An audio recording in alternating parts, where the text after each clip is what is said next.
Assalamualaikum warahmatullahi wabarakatuh. Perkenalkan, saya Nahla Zamharirah dengan NIM B1A121005 dari kelas perancangan kontrak kelas A. Di sini saya akan menjawab ujian perancangan kontrak sebagai memenuhi tugas akhir pada mata kuliah ini. Soal yang pertama, apa yang dimaksud dengan perancangan kontrak dan apa saja fungsi dari perancangan kontrak? Jelaskan dengan mengemukakan dasar hukum dan contohnya.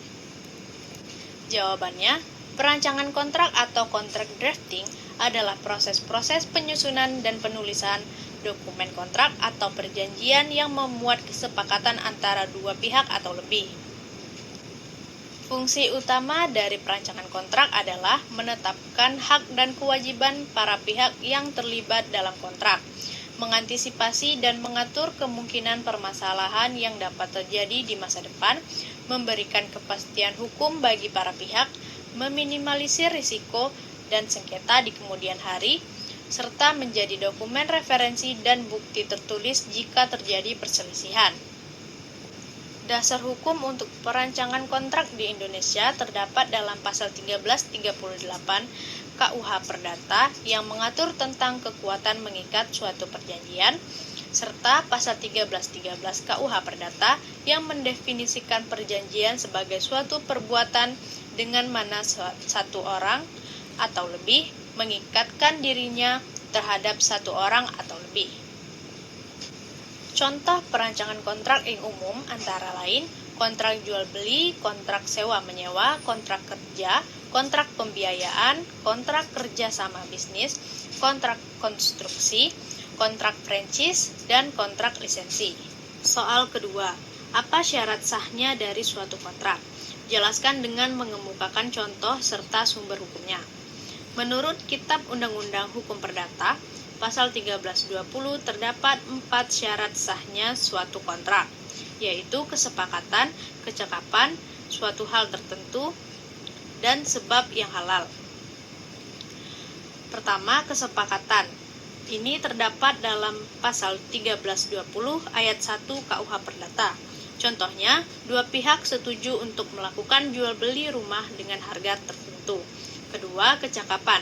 Hal ini terdapat dalam pasal 1320 ayat 2 KUH Perdata. Contohnya, dua orang dewasa yang cakap hukum sepakat untuk membuat kontrak sewa-menyewa. Ketiga, suatu hal tertentu. Hal ini terdapat dalam pasal 1320 ayat 3 KUH Perdata. Contohnya, kontrak pemborongan pekerjaan pembangunan ruko dengan spesifikasi dan rincian yang jelas. Serta keempat, sebab yang halal. Hal ini terdapat dalam pasal 1320 ayat 4 KUH Perdata. Contohnya, kontrak pemberian donasi untuk kegiatan amal yang diizinkan oleh hukum. Soal ketiga, apa saja unsur-unsur dari akta? Jelaskan dengan mengemukakan sumber hukum dan contohnya. Dalam konteks hukum, unsur-unsur dari suatu akta terdiri dari yang pertama, judul akta, menunjukkan jenis akta yang dibuat. Contoh, akta jual beli, akta perjanjian sewa-menyewa, dan lain-lain. Kedua, nomor akta. Nomor yang diberikan untuk mengidentifikasi akta tersebut secara unik. Yang ketiga, hari, tanggal, bulan, dan tahun pembuatan akta, menunjukkan tanggal dibuatnya akta tersebut. Yang keempat, nama dan identitas pejabat yang membuat akta. Contoh, notaris, pejabat pembuat akta tanah, atau PPAT, dan lain-lain.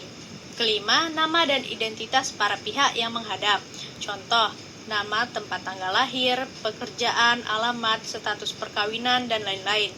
Keenam, isi perbuatan hukum yang dilakukan. Menjelaskan dengan rinci perbuatan hukum yang dilakukan oleh para pihak. Yang ketujuh, keterangan mengenai kehadiran saksi-saksi, nama dan identitas saksi-saksi yang hadir. Kedelapan, pembacaan dan penandatanganan akta, menyatakan bahwa akta telah dibacakan dan ditandatangani oleh para pihak. Kesembilan, penutup akta, berisi penutup yang menyatakan bahwa akta telah dibuat. Unsur-unsur tersebut merupakan hal-hal pokok yang harus ada dalam suatu akta untuk memenuhi persyaratan formal dan memberikan kepastian hukum. Kelengkapan unsur-unsur ini akan menentukan keabsahan dan kekuatan pembuktian dari suatu akta. Sementara itu, pada pasal 1868 Kitab Undang-Undang Hukum Perdata mensyaratkan sebuah akta otentik harus memiliki 3 unsur, yaitu akta dibuat dalam bentuk yang ditentukan oleh undang-undang. Sedangkan bentuk akta otentik dijelaskan secara rinci pada pasal 38 UU nomor 2 tahun 2014 tentang jabatan notaris. Akta dibuat oleh seorang pejabat umum atau di depan pejabat umum, dan pejabat umum itu haruslah mempunyai wewenang untuk membuat akta itu. Soal keempat, sebutkan jenis-jenis akta dengan mengemukakan sumber hukum dan contohnya. Berdasarkan Kitab Undang-Undang Hukum Perdata dan peraturan perundang-undangan terkait, jenis akta antara lain: 1. Akta otentik, terdapat dalam pasal 1868 KUH Perdata. Contohnya, akta jual beli tanah yang dibuat oleh pejabat pembuat akta tanah atau PPAT. Kedua, akta di bawah tangan, terdapat dalam pasal 1874 KUH Perdata. Contohnya surat perjanjian sewa-menyewa yang ditandatangani oleh para pihak. Ketiga, akta pendirian badan hukum, terdapat dalam Undang-Undang Nomor 40 Tahun 2007 tentang perseroan terbatas. Contohnya akta pendirian perseroan terbatas yang dibuat oleh notaris. Keempat, akta pengakuan anak, terdapat dalam pasal 272 KUH Perdata. Contohnya akta pengakuan anak yang dibuat oleh notaris. Kelima, akta kelahiran, terdapat dalam Undang-Undang Nomor 23 Tahun 2006 tentang administrasi kependudukan. Contohnya akta kelahiran yang dibuat oleh Dinas Kependudukan dan Pencatatan Sipil. Keenam, akta kematian, terdapat dalam Undang-Undang Nomor 23 Tahun 2006 tentang administrasi kependudukan. Contohnya akta kematian yang dibuat oleh Dinas Kependudukan dan Pencatatan Sipil. Soal kelima, apa yang dimaksud dengan Memorandum of Understanding atau MOU dan bagaimana perbedaannya dengan Memorandum of Agreement atau MOA? Jelaskan dengan mengemukakan sumber hukum dan contohnya. Memorandum of Understanding atau MOU adalah kesepakatan awal atau kesepahaman antara dua pihak atau lebih untuk melakukan kerjasama dalam suatu kegiatan tertentu. Yang dapat dijadikan dasar hukum pembuatan Memorandum of Understanding adalah pasal 1338 KUH Perdata, berbunyi semua perjanjian yang dibuat secara sah berlaku sebagai undang-undang bagi mereka yang membuatnya. Contohnya, kesepakatan awal antara Universitas A dan Universitas B untuk melakukan pertukaran mahasiswa, atau nota kesepahaman antara Lembaga Pemasyarakatan Narkotika Kelas 2A Yogyakarta dengan Kementerian Agama Kabupaten Sleman tentang pembinaan kerohanian. Selanjutnya, Memorandum of Agreement atau MOA adalah perjanjian kerjasama yang lebih rinci dan mengikat antara dua pihak atau lebih untuk melaksanakan suatu kegiatan atau proyek tertentu. Sumber hukumnya tidak diatur secara khusus dalam KUH Perdata, namun diakui dalam praktik bisnis dan perjanjian. Contoh dari MOA adalah perjanjian kerjasama antara perusahaan A dan perusahaan B untuk mengembangkan produk bersama. Selanjutnya, perbedaan antara MOU dan MOA. Dilihat dari tujuannya, MOU hanya sebagai kesepakatan awal atau niat baik. Sementara itu, MOA memuat perjanjian yang lebih rinci dan mengikat. Dilihat dari kekuatan hukumnya, MOU tidak mengikat secara hukum, hanya sebagai dokumen deklaratif. Sementara itu, MOA memiliki kekuatan hukum yang mengikat para pihak. Dilihat dari tingkat kerinciannya, MOU lebih umum dan tidak rinci. Sementara itu, MOA lebih spesifik dan rinci dalam mengatur hak dan kewajiban. Baik MOU atau MOA, keduanya diakui dalam praktik bisnis dan perjanjian, meskipun tidak diatur secara khusus dalam KUH Perdata. Soal ke-6, jelaskan faktor-faktor yang dapat mempengaruhi tidak sahnya suatu kontrak, sehingga kontrak tersebut dapat dibatalkan. Jelaskan dengan mengemukakan sumber hukum dan contohnya. Jawabannya, pertama, cacat kehendak. Dasar hukumnya yakni pasal 1321, pasal 1323, pasal 1324, dan pasal 1328 KUH Perdata. Contoh adanya paksaan terdapat pada pasal 1324 KUH Perdata. Penipuan terdapat pada pasal 1321 KUH Perdata, atau kekhilafan terdapat pada pasal 1322 KUH Perdata pada saat pembuatan kontrak. Kedua, kecakapan bertindak. Dasar hukumnya terdapat pada pasal 1320 ayat 2 dan pasal 1330 KUH Perdata. Contoh, salah satu pihak adalah di bawah umur. Terdapat pada pasal 1330 KUH Perdata atau berada di bawah pengampuan. Terdapat pada pasal 433 KUH Perdata. Ketiga, objek kontrak yang tidak jelas atau tidak dapat ditentukan.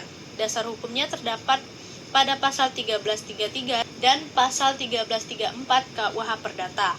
Contoh, objek kontrak tidak ditentukan secara jelas atau tidak dapat ditentukan. 4. Kausa yang tidak halal. Dasar hukumnya terdapat pada pasal 1320 ayat 4 dan pasal 1335 KUH Perdata. Contoh, kontrak yang bertentangan dengan undang-undang kesusilaan atau ketertiban umum. 5. Syarat batal atau syarat tangguh yang tidak terpenuhi. Dasar hukumnya terdapat pada pasal 1266 dan pasal 1267 KUH Perdata.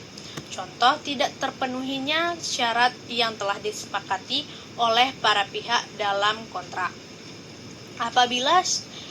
Apabila terdapat salah satu atau lebih dari faktor-faktor tersebut, maka kontrak dapat dibatalkan berdasarkan gugatan dari pihak yang dirugikan atau atas inisiatif pengadilan sesuai dengan ketentuan yang ada dalam KUH Perdata.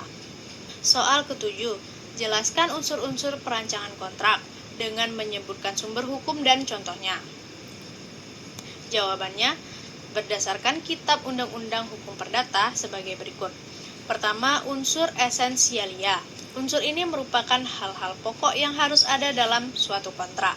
Keberadaan klausula-klausula pokok ini menentukan ada atau tidaknya kontrak yang dimaksud. Sebagai contoh, dalam kontrak jual-beli, bentuk dari esensialia adalah adanya barang dan harga. Tanpa kedua unsur tersebut, mengakibatkan kontrak jual-beli itu tidak ada. Kedua, unsur naturalia. Klausula yang terdapat dalam unsur naturalia ini tergolong sebagai klausula penunjang. Unsur tersebut tidak diatur dalam peraturan perundang-undangan. Bila para pihak tidak memperjanjikan lain dari apa yang diatur oleh peraturan perundang-undangan, maka para pihak diartikan patuh terhadap aturan yang telah ada. Sebagai contoh, klausula mengenai pajak. Apabila para pihak tidak menentukan lain mengenai mekanisme dan aturan mengenai pihak yang berkewajiban untuk membayar pajak, maka para pihak diartikan tunduk pada peraturan mengenai perpajakan yang telah ada. Ketiga, unsur aksidentalia. Unsur ini mengikat para pihak apabila diperjanjikan, misalnya larangan, uang prestasi, ganti rugi, denda, bunga, pemutusan kontrak, force majeure, asuransi, dan penyelesaian sengketa. Contohnya, dalam suatu kontrak, para pihak bersepakat bahwa penyelesaian sengketa kontrak akan diselesaikan melalui arbitrase. Konsekuensinya, para pihak tidak dapat mengajukan penyelesaian perkara tersebut di luar dari apa yang telah disepakati. Soal ke-8.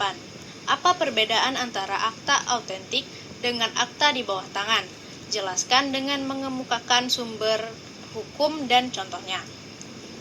Jawabannya, akta autentik sebagaimana diatur dalam pasal 1868 KUH Perdata merupakan dokumen resmi yang dibuat oleh pejabat yang berwenang seperti notaris dan mempunyai kekuatan pembuktian yang sempurna. Akta ini berfungsi untuk bukti autentik seperti peristiwa hukum atau perbuatan hukum yang terjadi. Beberapa contoh transaksi yang memerlukan akta autentik meliputi jual beli tanah dan bangunan, pernikahan, serta pembuatan yayasan. Kemudian, akta di bawah tangan. Sebagaimana diatur dalam pasal 1874 KUH Perdata, adalah dokumen yang dibuat oleh para pihak yang terkait tanpa melibatkan pejabat yang berwenang seperti notaris. Meskipun demikian, akta di bawah tangan tetap memiliki kekuatan hukum. Namun, kekuatan pembuktian yang dimiliki oleh akta di bawah tangan tidak sekuat akta autentik. Contoh transaksi yang biasanya menggunakan akta di bawah tangan ini meliputi perjanjian sewa-menyewa, perjanjian kerjasama, serta surat pernyataan. Beberapa perbedaan utama antara akta otentik dan akta di bawah tangan antara lain. Dilihat dari pembuatan, akta otentik dibuat oleh pejabat yang berwenang seperti notaris, sementara akta di bawah tangan dibuat oleh para pihak yang terkait. Dilihat dari kekuatan pembuktiannya, akta otentik memiliki kekuatan pembuktian yang lebih kuat dibandingkan dengan akta di bawah tangan. Dilihat dari biaya pembuatan akta otentik umumnya lebih mahal daripada akta di bawah tangan karena melibatkan jasa notaris. Kemudian dilihat dari penggunaan, akta otentik biasanya digunakan dalam transaksi yang melibatkan hak dan kewajiban yang tinggi, sementara akta di bawah tangan lebih sering digunakan dalam transaksi yang sederhana dan tidak melibatkan hak yang tinggi. Soal ke-9, apa yang dimaksud dengan prestasi dan bagaimana wujud dari prestasi tersebut dalam suatu kontrak? Jelaskan dengan mengemukakan sumber hukum dan contohnya. Jawabannya, prestasi dalam suatu kontrak dapat didefinisikan sebagai sesuatu yang harus dilakukan oleh salah satu pihak dalam kontrak. Prestasi merupakan inti dari suatu perjanjian atau kontrak. Berdasarkan Kitab Undang-Undang Hukum Perdata, Pasal 1234 KUH Perdata, wujud dari prestasi dalam suatu kontrak dapat berupa memberikan sesuatu. Contohnya kewajiban penjual untuk menyerahkan barang kepada pembeli dalam kontrak jual beli. Kedua, berbuat sesuatu. Contohnya kewajiban kontraktor untuk membangun rumah sesuai kontrak. Yang ketiga, tidak berbuat sesuatu. Contohnya kewajiban pemilik tanah untuk tidak menggunakan tanahnya dalam kontrak sewa-menyewa. Selain itu, prestasi dalam suatu kontrak juga dapat berupa membayar sejumlah uang yang sebagaimana diketahui terdapat dalam pasal 1709 KUH Perdata. Contohnya, kewajiban pembeli untuk membayar harga barang dalam kontrak jual beli. Prestasi merupakan hal utama yang menjadi kewajiban salah satu pihak dalam kontrak untuk dipenuhi. Jika salah satu pihak tidak memenuhi prestasinya, maka dapat dianggap wan prestasi atau cedera janji yang dapat menimbulkan tanggung jawab hukum bagi pihak yang melanggar. Sumber hukum utama mengenai prestasi adalah pasal 1234 KUH Perdata yang menyatakan bahwa tiap-tiap perikatan adalah untuk memberikan sesuatu, untuk berbuat sesuatu, atau untuk tidak berbuat sesuatu. Soal ke-10. Apa yang dimaksud dengan wan prestasi dan bagaimana perbedaan antara wan prestasi dengan perbuatan melawan hukum atau PMH? Jelaskan dengan mengemukakan sumber hukum dan contohnya. Jawabannya, wan prestasi dan perbuatan melawan hukum atau PMH merupakan dua konsep yang berbeda dalam hukum perjanjian, namun keduanya dapat menimbulkan tanggung jawab hukum. Pertama, wan prestasi. Wan prestasi adalah tidak dipenuhinya kewajiban dalam suatu kontrak oleh salah satu pihak.